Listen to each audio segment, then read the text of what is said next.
My name is Bob Peterson, and I just want to say thanks again to Doug and everyone on this team for bringing me in, and thank you guys for coming out today. This is awesome. Shout out to my buddy Nick Malty, who I actually went to Ohio Northern University with, and he reached out to me and go Bears, and asked me to be part of this.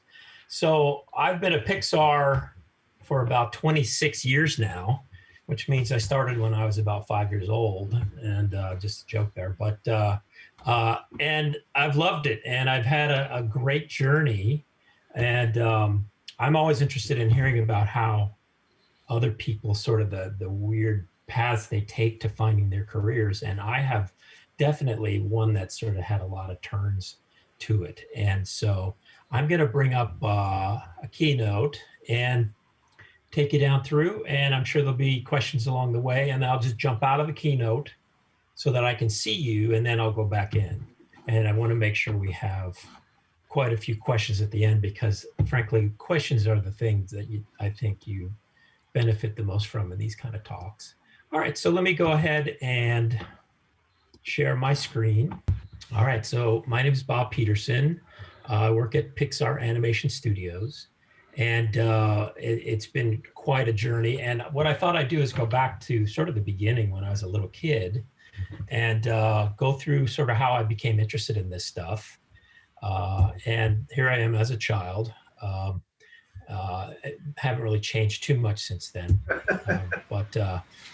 So I actually have home movies of myself. This is as a 3-year-old, obviously from the candles, trying to blow out the candles, and can't do it. So I must have had some sort of respiratory issue back then. But the reason I wanted to show this is because this is my first look at animation. This is a little what's called zoetrope that sits atop what was called a record player. It plays records and spins around. And it had mirrors on it, and I could see a repeated animation on the record of Frosty the Snowman sort of going along. And I think this is my first look at animation, and I seem pretty zoned in here. I think, it sparked something in me long ago. Okay, it's not letting me go. All right. Blunk. Hang on, guys. For whatever reason, I can't move forward. All right, there we go. So just wanted to talk about some of my early influences. Mary Poppins was huge. I was a 5-year-old when I went to see it when it first came out, and I walked to the theater in New York City with an umbrella, and it was raining, and my umbrella blew out, and it was really appropriate, and it was a nice umbrella. I cried. But when we got there, I was just taken by this movie. It was so amazing, and the animation in it as well.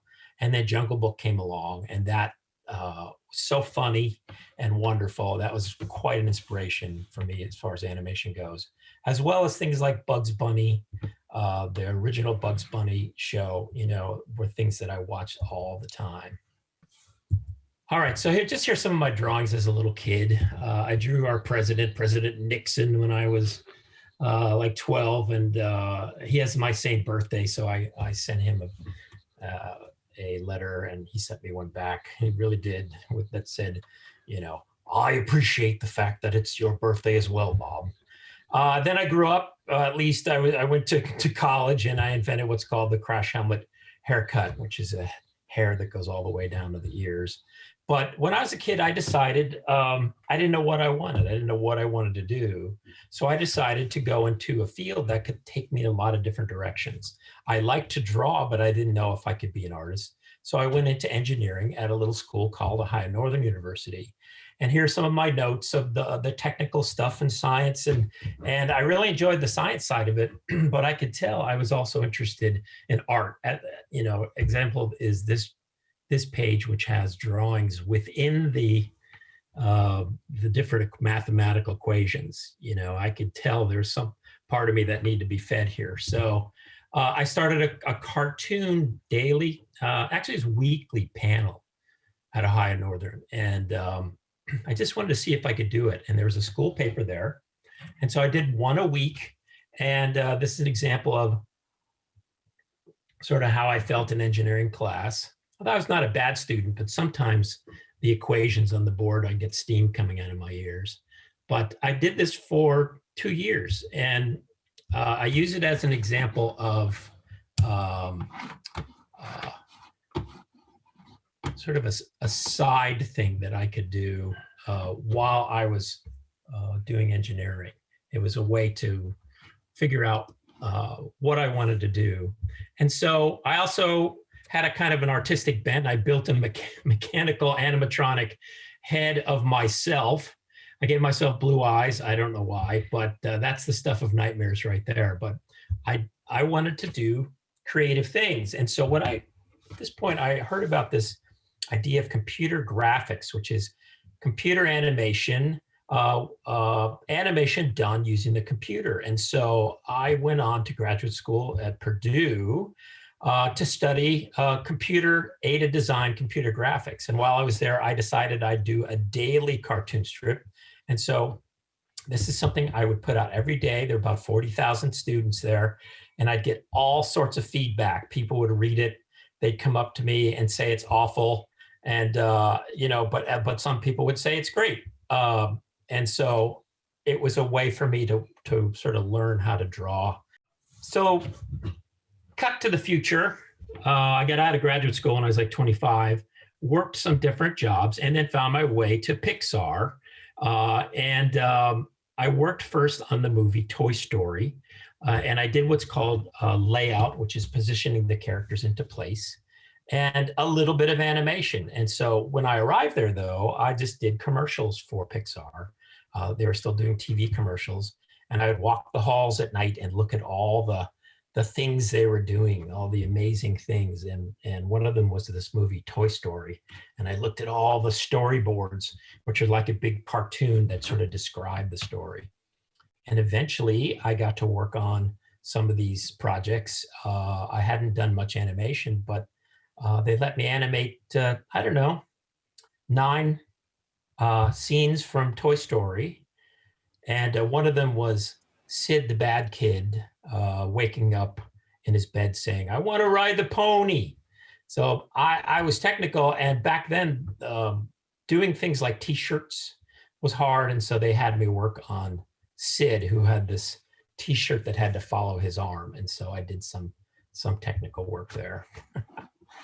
Okay.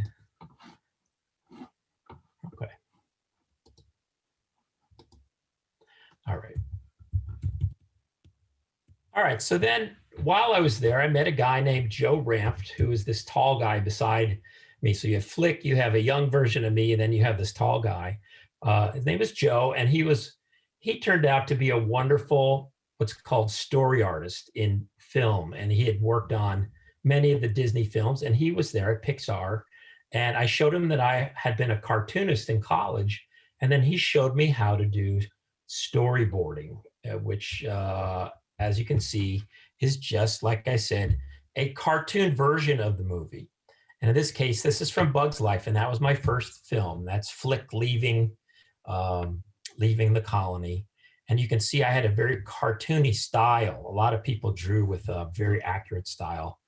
But since I had been sort of raised up in the world of cartoons, I had more of a silly style. But this is a cheap way to look at a film. It's instead of hiring a bunch of animators right away and people to work on these things, you can work out the story of a film. And I'll take you through the pipeline of sort of how we do these things from idea all the way to end point.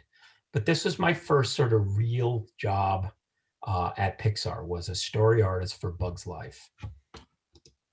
And here's the whole gang. This is back in the 90s. And then I worked my way over to Toy Story 2. Again, I was a story artist. I mainly worked on the scenes where Buzz is deluded, and this one was leading them through the ductwork to find Woody and the gang who had been stolen.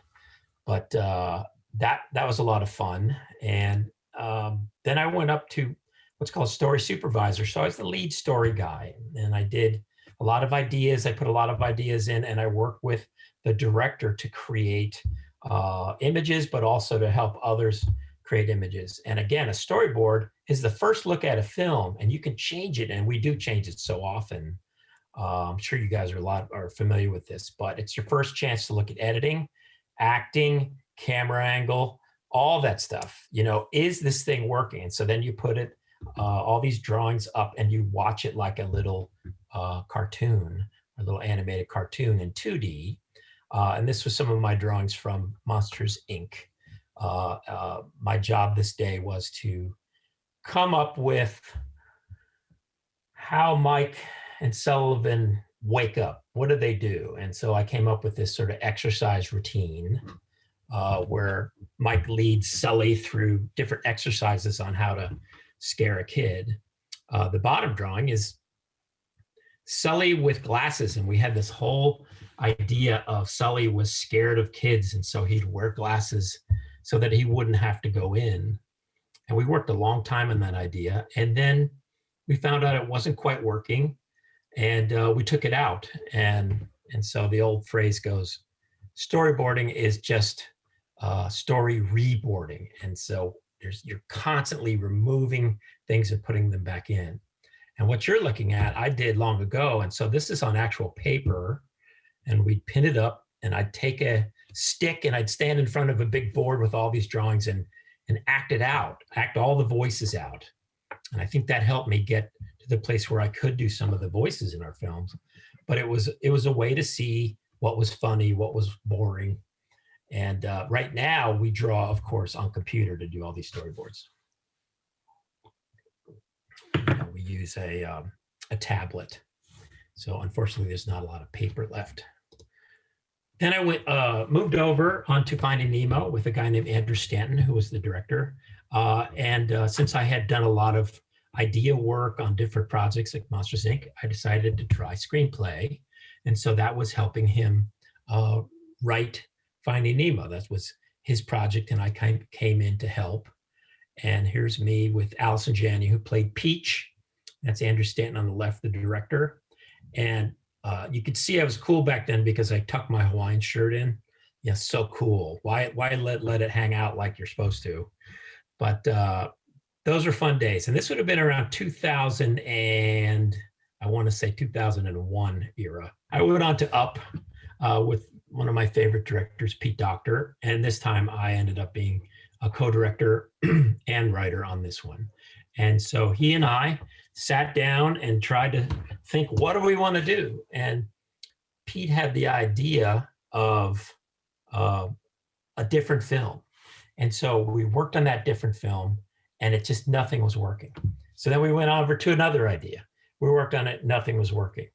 But there are elements in it that we liked. There was an old man, there was a talking dog, there was a large bird, and they were not the characters we know today, but they were in there for different reasons. And we thought to ourselves, that old man is interesting. I've never seen an old person do an action adventure. What would that be like? Kind of an Indiana Jones action adventure with an old person. And so that started us thinking, well, why would he go on the adventure? Well, maybe he's taking his wife and going because he never got to travel. Well, that's not emotional. What else could it be? Well, maybe it's more of a romantic thing where he's fulfilling someone's wish. And where would he go? Well, let's send him to a desert island. All that's been done.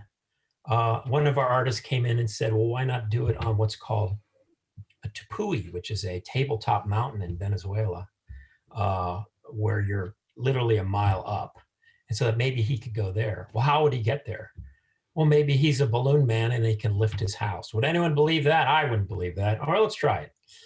So it all just started from the idea of an old guy going on a trip, on an action adventure. We thought that would be great. I was excited because old people just are not put in these films. And so I thought, what a great, back then anyway, what a great new thing to put in an animated film, because old people, they have great history. They've been through wars and depression. Maybe they've lost people along the way, and they've earned the right to be cranky, say what they feel. I mean, that's a great character built into just an old person. And when you see an old person feeding the pigeons in the park, you have no idea the depth of the things they've been through. And so that just seems so interesting to us. And it all grew out of that. And so we sat down and started writing, and eventually it all sort of came to be. We got, let me see, I think Maria from Oak Hill has got a couple questions. Maria, let me add you to the spotlight here. And then if you want to ask your questions, go for it. There we go. Maria. Hi, Maria. Hi. Has there ever been a time you were stuck and didn't have any drawing ideas? I would say 99% of the time we're stuck. It happens a lot. You know, you think you're going to sit down and it's all going to flow, but then all of a sudden it just stops. And so sometimes we have to just take a break, go bowling, go take a walk, whatever. Sometimes you go take a shower and you get ideas. But in Monsters Inc., we got to an idea place where this idea of Sully wearing glasses, you know, it wasn't working. And we showed it to each other. We had these screenings of Pixar. It just wasn't quite working. So we were stuck. So what we do is take a day and then get back together and then just start talking. And we end up figuring it out. Awesome. I think we have, let's see, Haley from Sunrise Elementary has got a question. Haley, let me add you to the spotlight here, and then you can go ahead and ask your question away. Go for it. Hi, Haley. Why do you want to work for Pixar and make movies for kids like some of us? Well, because I think it's mainly because I was a kid and I really liked animation, and I have kids and I love to see them laughing and going to these movies. And so I think that's why. And when I was a little boy, all I did was draw. I drew on everything. You know, I would hand my homework in, it would have drawings all over it.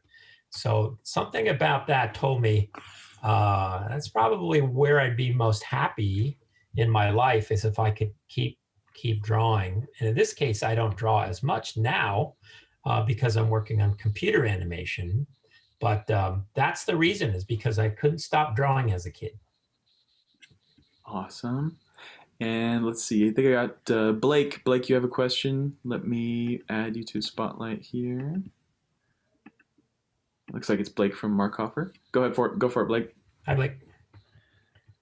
How long does an average movie take to make it? It can take usually around 4 or 5 years to make it. Takes a while. We had a couple other ideas. And so from beginning to end, it took about 7 years from the time we started to the time we ended. But the heavy production of it was more like 3-4 years once we settled on an idea.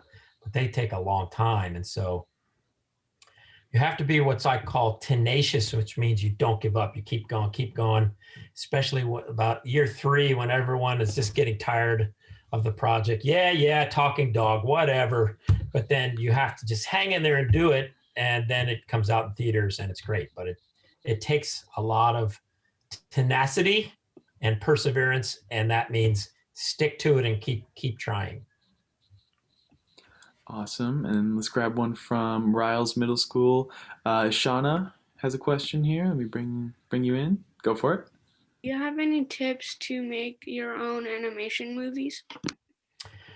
You mean for you to make one when you're, yeah. You probably know better what animation software is out there, but my tip would be keep it simple, make it something that means a lot to you, and make it short. Just, you can tell a great story. If you ever watch television commercials, sometimes they will tell a story in 30 seconds, beginning, middle, and end. You start, you find, here's the person gets in trouble, then they get out of trouble, all in about 30 seconds. So if you wanted to make something to begin with, I'd recommend doing like 3, 4, 5 minutes and then go on. But you have a lot of tools on the computer. If you have friends that can do it, you can record your own music. You can record your own voices, and it's just up to you. It just will take a while. That's all. So that's why I say maybe just start shorter, and then you'll have a success, and then you can expand to something longer. Awesome. Jordan, let me bring Jordan Soto in here. And this applies to if you're doing live action. Live action can go faster because you're not drawing the whole thing. Yeah. Hey, Jordan. My question is that are you ever afraid of being overshadowed by like a rival movie studio like DreamWorks or Illumination, where your film might be good, but they probably have something that would drive people's attention to that movie? What if you feel that? Yeah, I mean, the main thing is that you just want everyone to succeed. You want even your competitors to do well. That'll keep the interest in animation high. And what you try to do is just congratulate them. But if you're sensing they came out with something very funny and interesting, let it motivate you to come out with your own thing that's fun and interesting. But I want to see the different styles. I want to see the anime styles and the Wolf Walkers, that style, and the DreamWorks, which has a lot of humor to it. And so I'm. It's easy to be like, oh no, they're going to kill us. But the better thing to do is, all right, good job. What can we learn from her? How can we be funnier too? That kind of thing. Nice. Let's see, Del Campo. Let's take a question from Riley. Let me add you to Spotlight here, Riley. Go for it. Hey, Bob. Hey. So I just had a quick question. Is there any advice you would give to young aspiring voice actors? Well, I mean, I think it's do it as much as you can. Practice your acting. It's like coming up here, I'll do some of the voices I've done. And I remember standing in front of the mic for the first time. And it's interesting because it's not acting where you use your body. You have to just take your voice and do things with it so that you can read it without anything attached to it. Of course, you'll then animate to it or whatever. But and so acting comes into play. Like, how do you put forward someone is startled but trying to hide a secret? Something that complicated. And so play with different emotions. If you want to do different characters, start now and work on your old man or work on your little kid. How are you? Just work on all that stuff. What kind of VO are you interested in? So I've been looking at I do some impressions on the side that I've been trying to work on, but I've been looking into getting into say video game voice acting. Yep. I've been trying to look into some introductory stuff, but I just don't know where to start. Well, you can take classes. There's exhaust what's online, of course, but then you can take some classes or you can work with a coach. But the main thing is just do it every day. And even if it's a silly little thing where you point your camera at a stuffed animal or something, just make sure you do it and then show it to people, have them give you feedback, which is hard. And then just keep working on it. I was very lucky in that I was just at Pixar and stepped in and did some scratch voices. And then I didn't really think I'd ever be in a film. And then it happened that my voice ended up winning out over everyone else we auditioned. And so I made it in, but I'll talk about that coming up here. Well, and I think that as far as questions for now, I think we'll take a break if you want to go ahead and keep going. Okay. Awesome. All right, let's see if I can do it. All right, so here's share screen. And I share it. And then where was I? I was there. All right. Hit play it. All right. So this is just a picture of young me and Pete Docter, who directed Soul, and he directed Up and directed Monsters, Inc. And we're working on the little Russell sculpture with our head artist, Ricky Nirva. Great years. We had such a ball, such a great time. Here's a little mini Carl Fredrickson that was used, I forget how. But here's some of the other things I've worked on. Monsters University, Inside Out, Good Dinosaur, Finding Dory, Cars 3, Coco. Some things I wrote a little bit more than others, but I'm always sort of there to help a bit. So let's talk about the voices I've done. Before Bug's Life, there's a fellow named Jan Pinkava who's doing a short called Jerry's Game, where an old guy plays chess in the park, basically against himself. And I offered to do the temporary voice, and they ended up saying, "Get in there, you're the guy." And so I record. What you do is you record a voice, and then you animate to it so you know what to do with all the mouth movements and so forth. And then you go from there. In this case, I did the temporary voices. They wanted to re-record, but they had to animate already. So I had to record to what was there. So I had to watch the mouth and the Adam's apple and try to match it. And Jerry sounds like this.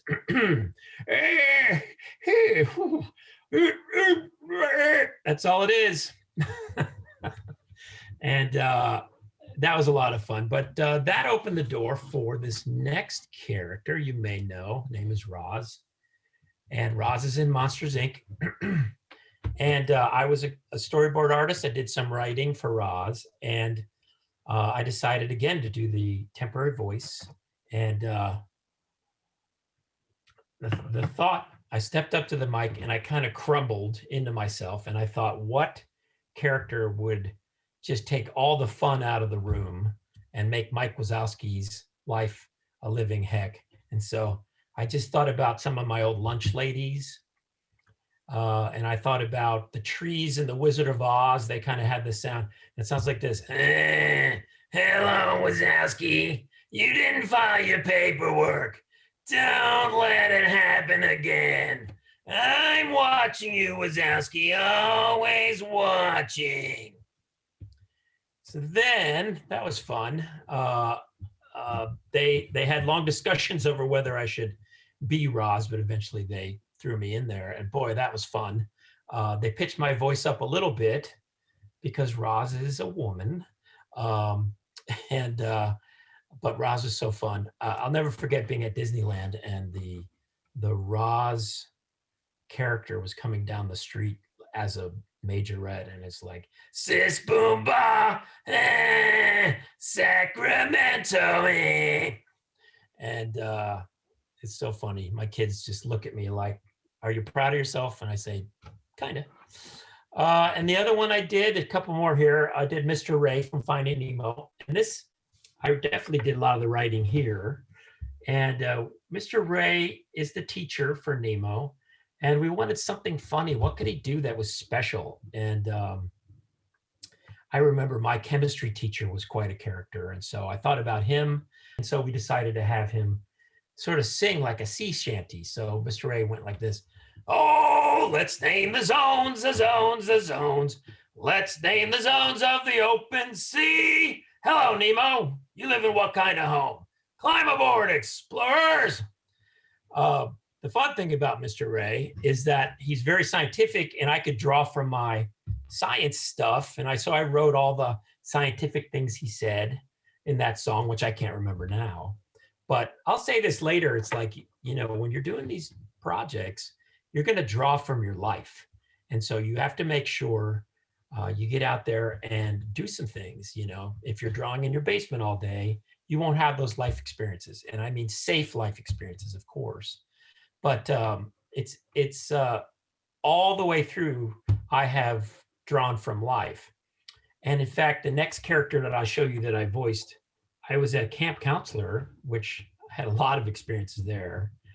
And this little kid ran up to me at the beginning of camp and said, "You are my counselor. I love you." He didn't know me at all. And he gave me a hug. And I had never forgotten that. And so I used it when I was asked to voice Doug the dog. And if you know Doug at all, Doug, the very first thing he says is, "I have just met you and I love you." And that is taken from me being a camp counselor. I'll never forget it. But Doug sounds like this. "Hi there. I have just met you and I love you. My name is Doug. My master is smart. He is a good and smart master, and he made me this collar so that I may talk. Squirrel! So that's Doug, and I drew a lot. I talked about drawing from life, the experiences, and I had dogs, and I just watched them, and that whole squirrel thing came out of me playing a game with my dogs where they'd just be, hanging out, chilling, and just panting away, and I'd go, and they go, and I'd keep doing that, because they thought our master sees something important, and so they were very useful in the creation of Doug. And here they are, telling me what to write, and my big dog Rosie is like, "I love you for writing about dogs." That's what he said. I was also Alpha, the other dog, and Alpha started off having kind of like a bad translation thing going, and then we decided to give him a high voice, as if his collar had broken. So here's this tough guy that has this Achilles heel, or this weakness, and that people would laugh at, but not too long because he's so tough. All right, let's see if I can do it. Hello, Doug. Let's see. Doug. Hello, Doug. Testing. Hello, Doug. Do you understand the thing that I'm telling you now? Anyway. All right, that didn't work. But the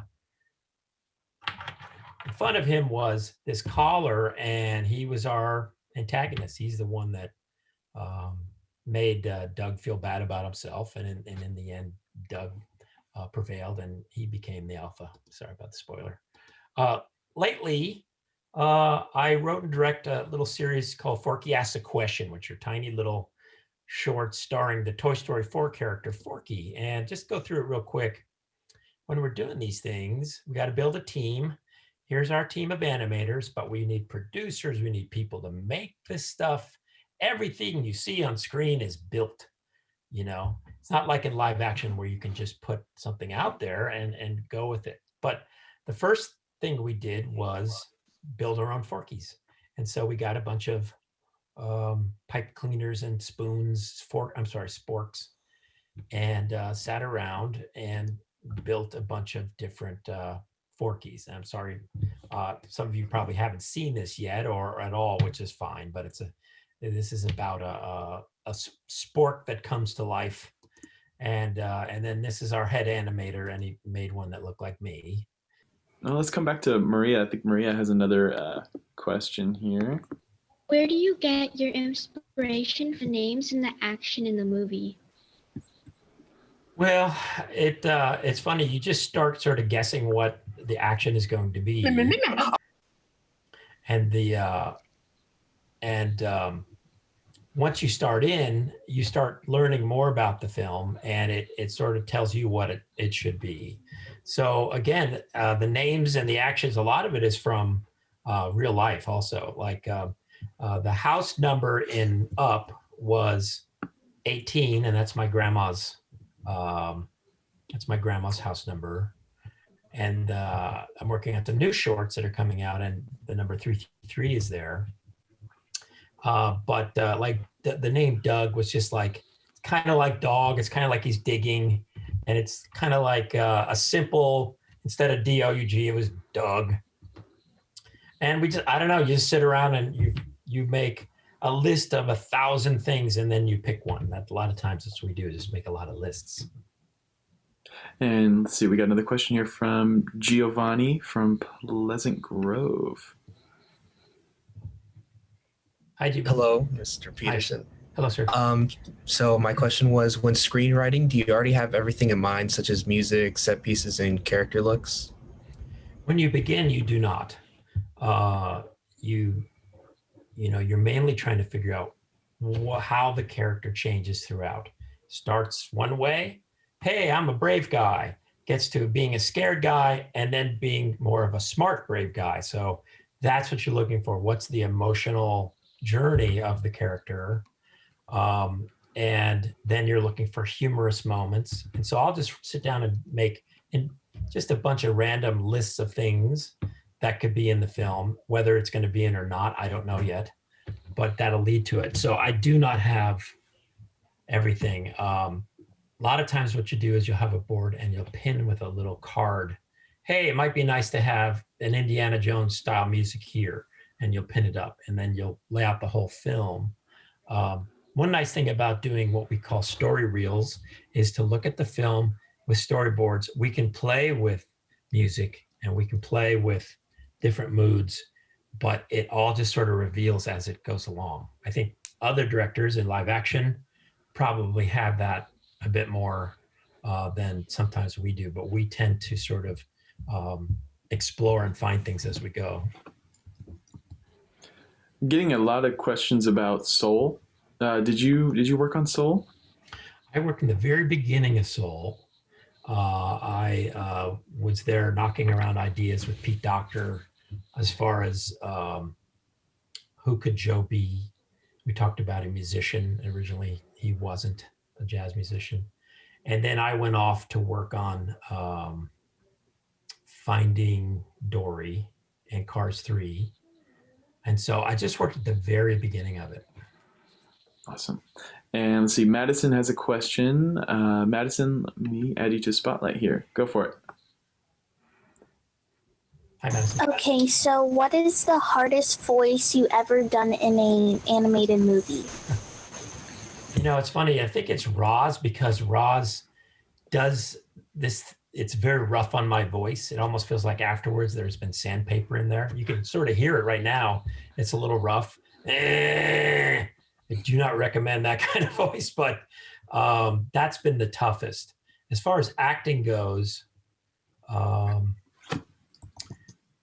more interesting characters are the ones that are harder. So I think Doug is a more complex character than Roz and Mr. Ray and any of the other ones. So I would say Doug is a little bit harder to do, but I would say he's also my favorite because he's a dog. I love dogs. I've always had dogs. And it's just so fun to give a voice to a dog and not be like a singing dog up on his leg, but an actual dog, what they might be thinking has been such a fun challenge. And I've enjoyed that a lot.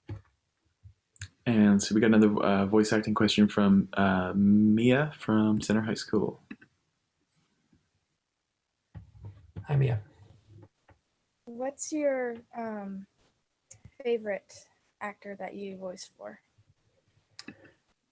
You mean the character that I voiced? What my favorite one? Again, I think it's probably Doug, because Doug is so sweet and Doug is a dog and I love dogs. So, Doug can be goofy and funny, but also sad. And so I think I would say it's Doug. As far as work, I've also worked with a lot of these actors that have been in our films. And the fellow who voiced Mike Wazowski in Monsters, Inc., a guy named Billy Crystal, was so much fun. He would entertain us the whole time while he did his voices. So he's probably one of my favorites. Mia, you had another question about voice exercises. Do you want to say that one too? Oh, yeah. I wasn't sure. I asked 3 questions. I forgot which questions I asked. What voice exercises do you do?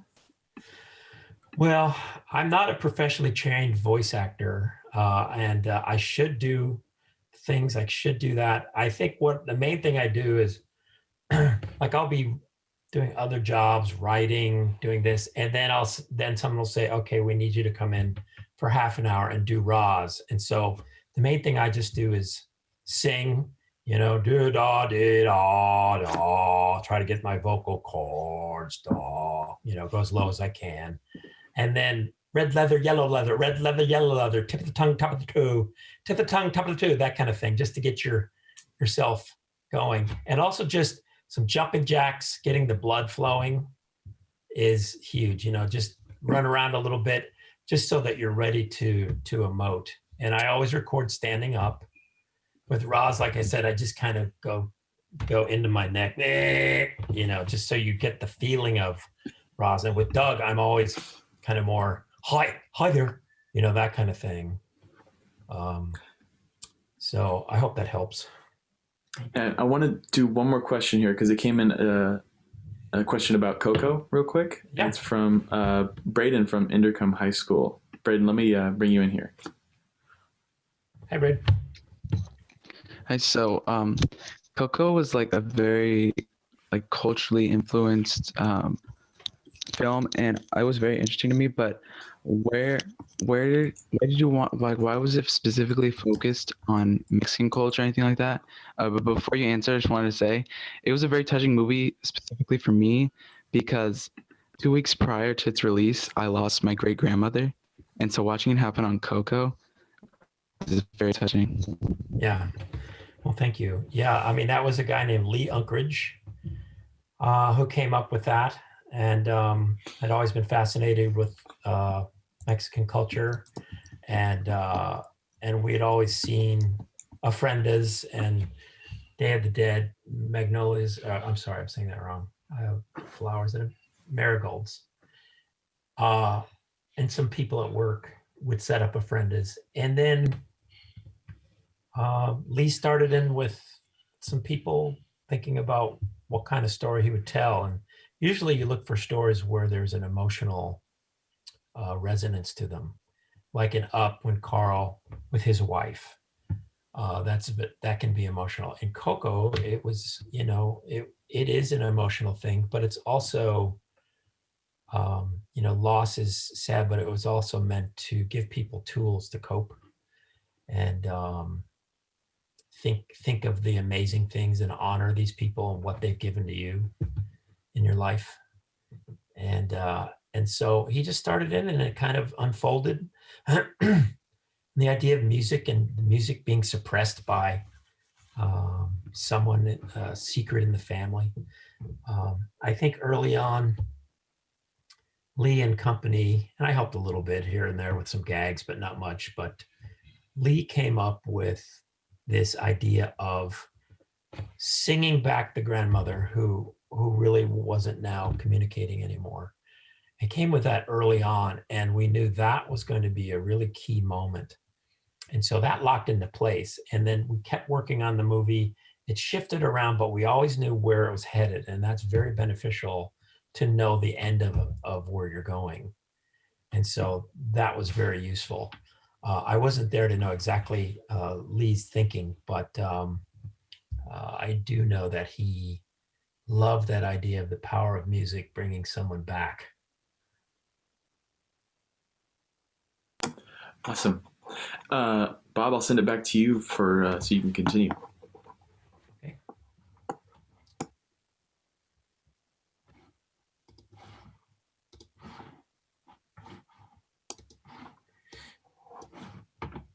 All right, real quick, let me go to the Pixar pipeline, meaning when we make these films, you start off with an idea. You go into script, you start writing.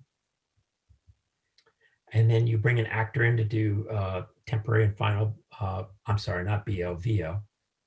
That's a little joke. And so you get these performances either by temporary people or the final actors. Excuse me. And then you do what's called storyboards or reels, which is those cartoons that we saw earlier, and you videotape them or digitize them so you can watch it as a movie. And then you start building things, and you in the 3D in the computer, kind of like a video game, any video game you guys have played. We build it in 3D, and we go in and we position the characters and the camera where we want them, and we animate them, and we put in the amazing lighting and sound effects and music. So the script for Forky just looks like this, all the different words there.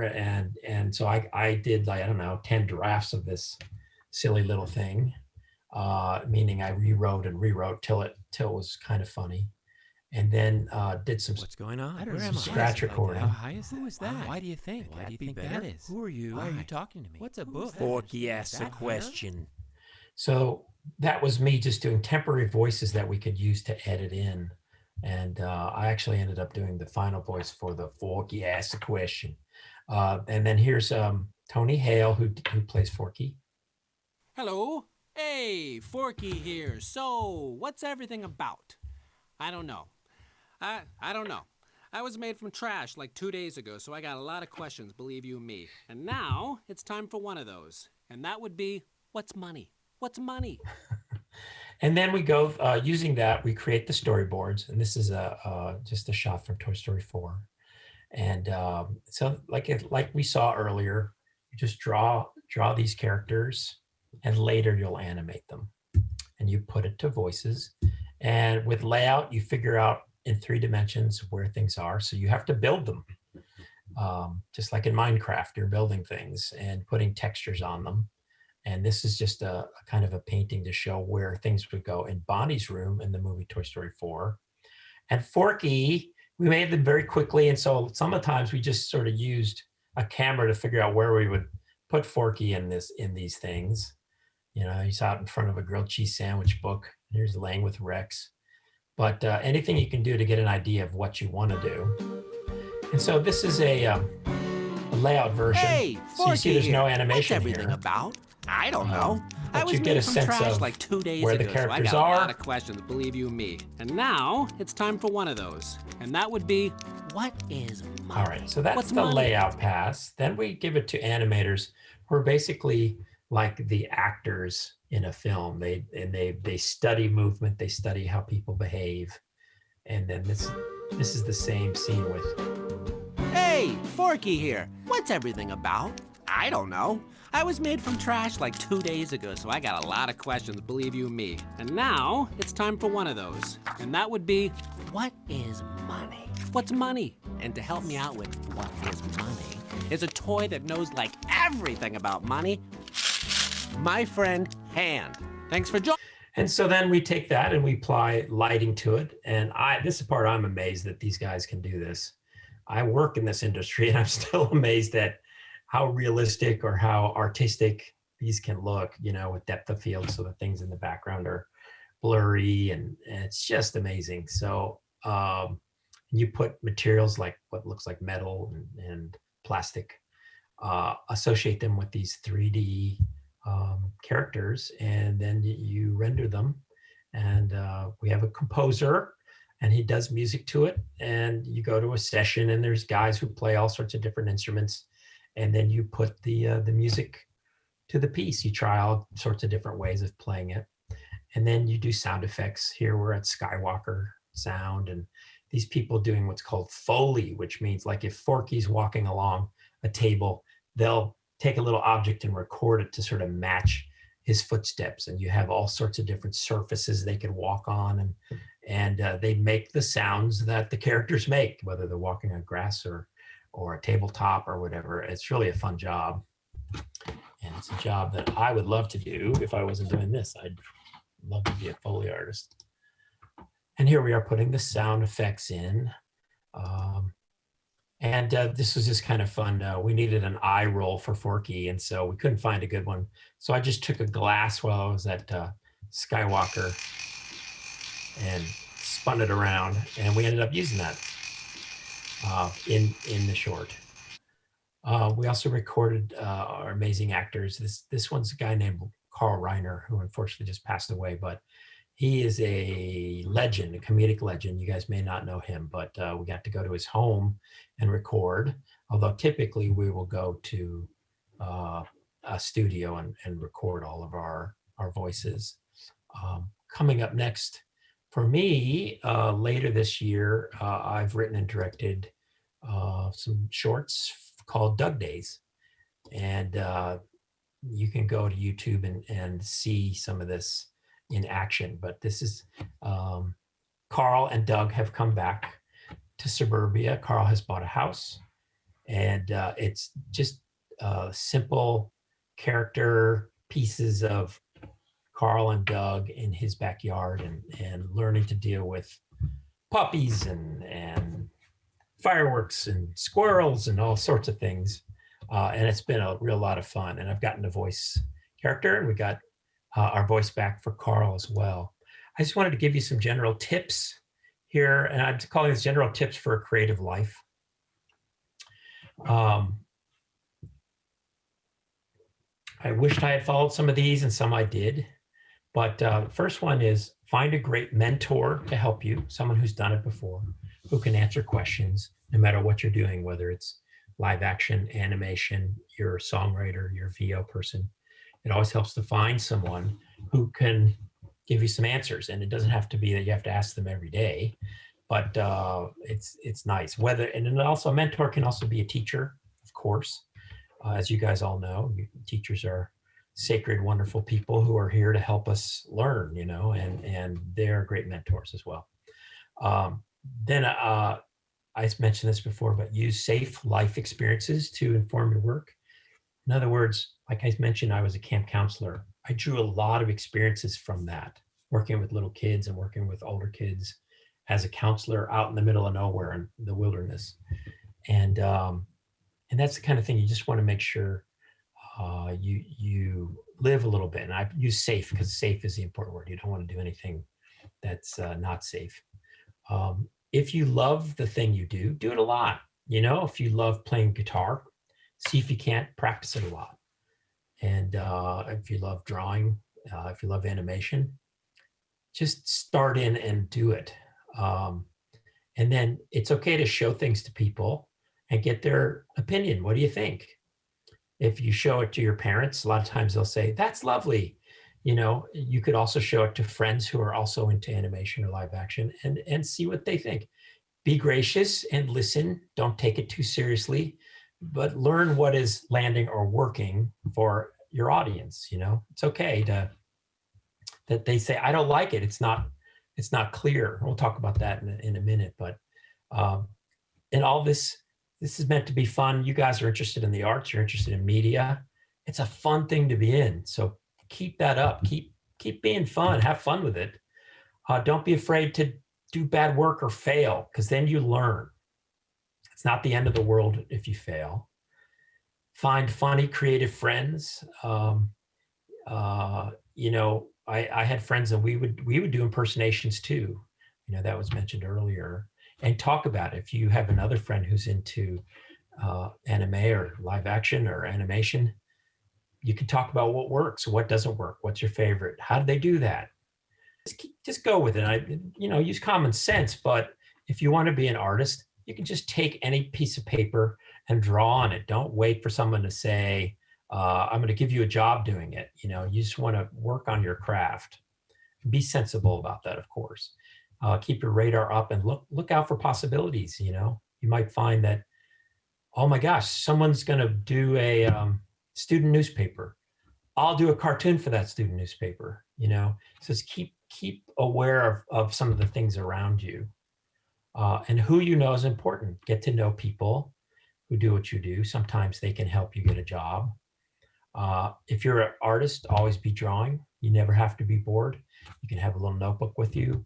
If you're online, I know things are different with COVID, but especially with COVID, you can play drawing games, where you draw part of a drawing, hand it to someone, one of your family members, they have to complete it.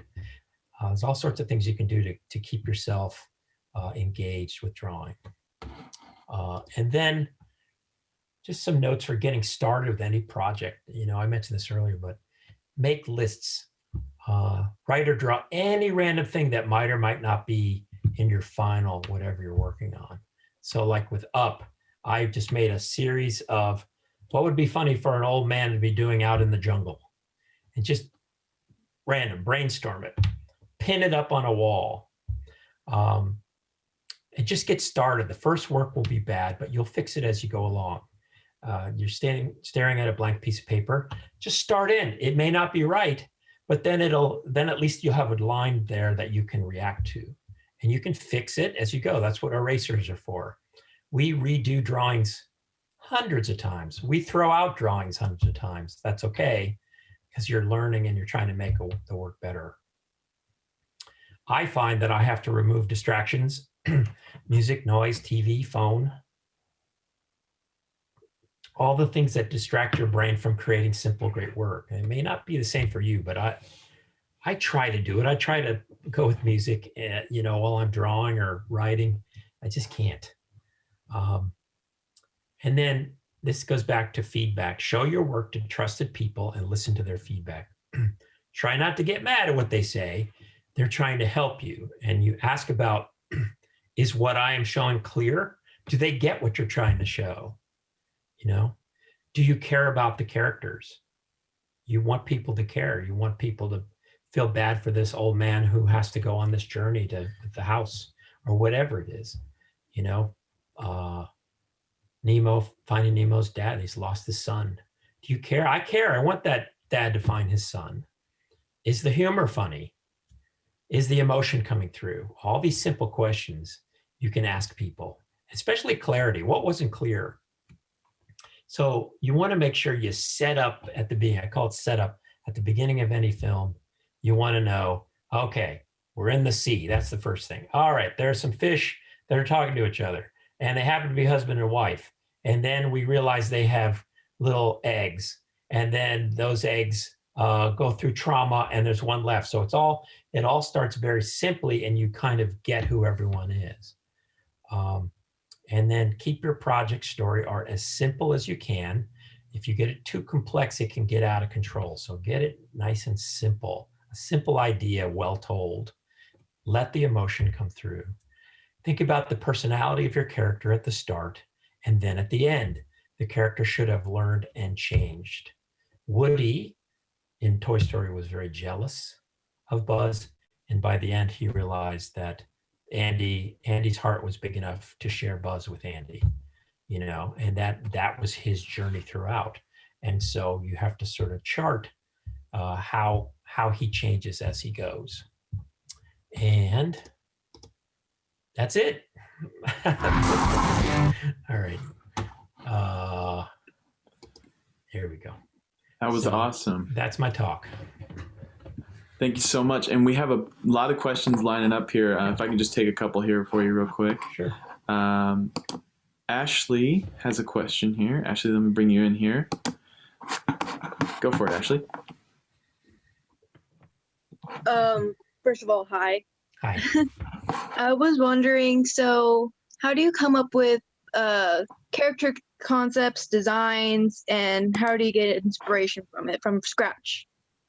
Well, talking about design, if you look at Up, the first thing you have to do is come up with the character, really. What's that character like? He's a cranky old guy who's stuck in his ways.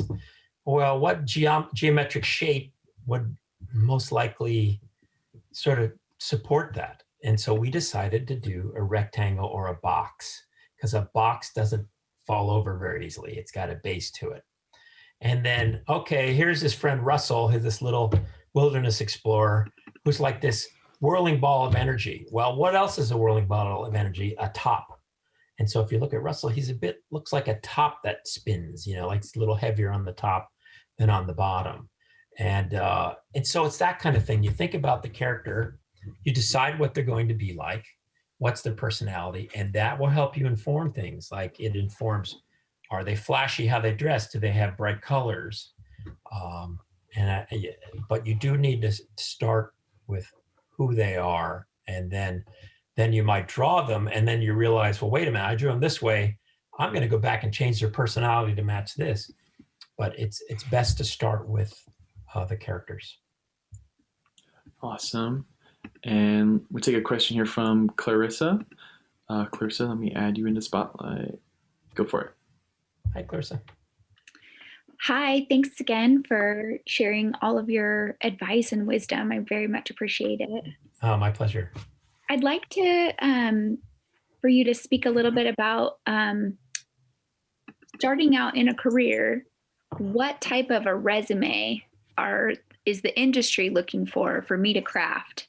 So if I have evidence of my skills and abilities, how do I best present that to possible jobs? Or I think it's what you're interested in. It'll be different for different things. If you're interested in the arts, you're going to need to do a portfolio of your work. So, and then every couple of weeks, they will have a session where they look through and see, and they're looking in animation. A lot of times they're looking to see how you draw the life forms, like, you know, how drawing people and balance and structure and the volume of a head and that kind of thing. but you have to show them your work, as well as if you're interested in animation, you have to send them some video of what you've done. And it helps to show various types of movement. But the main thing I think they look for is, does the character seem like they're thinking? Is the character just flopping around, or is the character more, thoughtful, and not rushed, but that character feels like they're alive? And then on top of that, what kind of character is this? If it's a large person, they would probably lead with their tummy and maybe not go as fast as someone who's small. So I have seen the thing that they look for is that sort of ability to show that a character is kind of thinking and alive, and also a specific type of character. I hope that helps. Awesome. I have heard that IMBD would be a good place to start, like as a holding place for experience and content. Do you look there when you hire people, or do you do that? I don't know. Typically it's from the colleges and universities, but there have been other people who have done Animation Mentor online. I don't know about IMDb. There's nothing stopping anyone from submitting their material. I wish I could tell you the answer. I don't know. I just appreciate your feedback. Thank you. Oh, thank you. And we got a question here from Holly from Pleasant Grove High School. Holly, coming in. Hi, Holly. Oh, hi. Since you mentioned quarantine, has that had any impact on the creative process? And have you found that it's harder at all in any ways? Well, it is hard. I mean, a lot of people that work at Pixar have young children or families, and they're at home studying from home. And so people are trying to animate while the kid's drawing on the wall with marker or whatever, and sometimes not easy. But it's amazing what we've gotten done. I mean, I worked on this whole Doug series from home, and it looks pretty good, and the animation looks good. And I think you miss being around people. At least you have Zoom. It's not quite the same, but there are good things too. Like I have to drive an hour to Emeryville from San Rafael. That's a long time in the car, and then back another hour. So I don't have that commute. That's a good thing.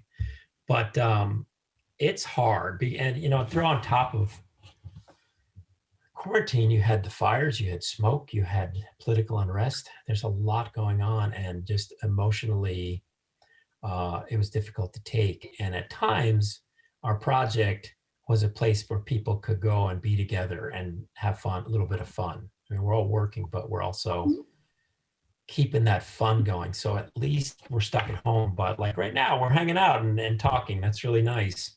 And I think people look forward to it. So the Zoom calls became kind of a refuge.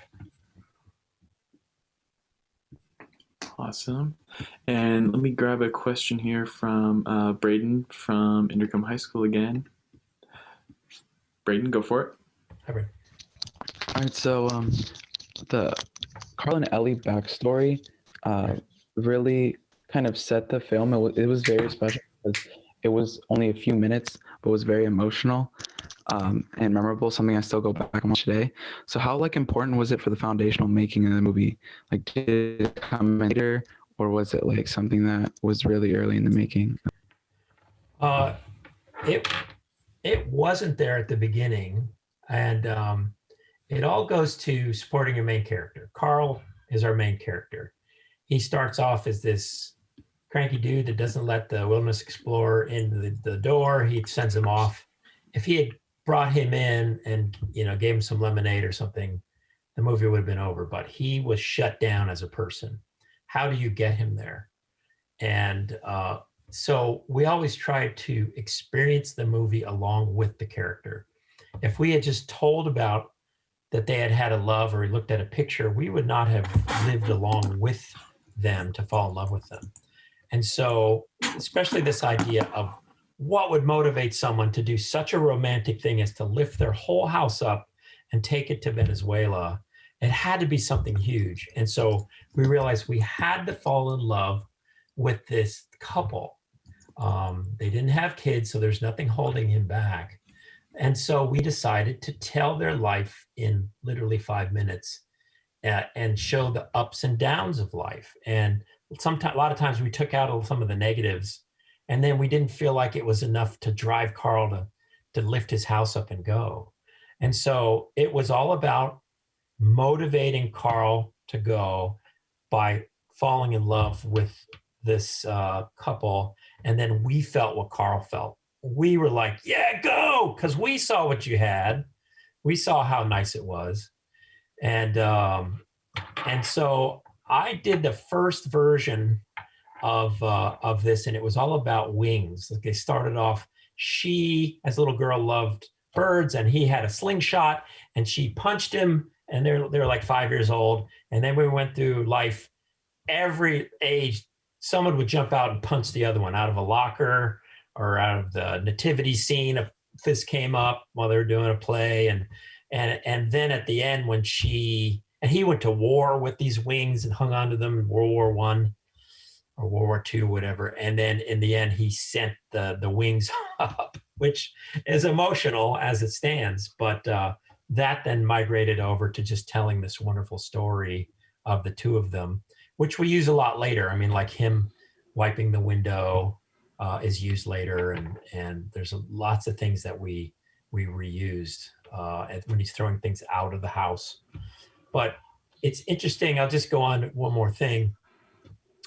We came up with all this stuff, and we thought the movie theme was, oh, you can't teach an old dog new tricks. And eventually, as we started working on the film, a more interesting theme, which is really just the idea of a film, came forward, and that was that the adventures in life are in the small and can be around a kitchen table in a relationship.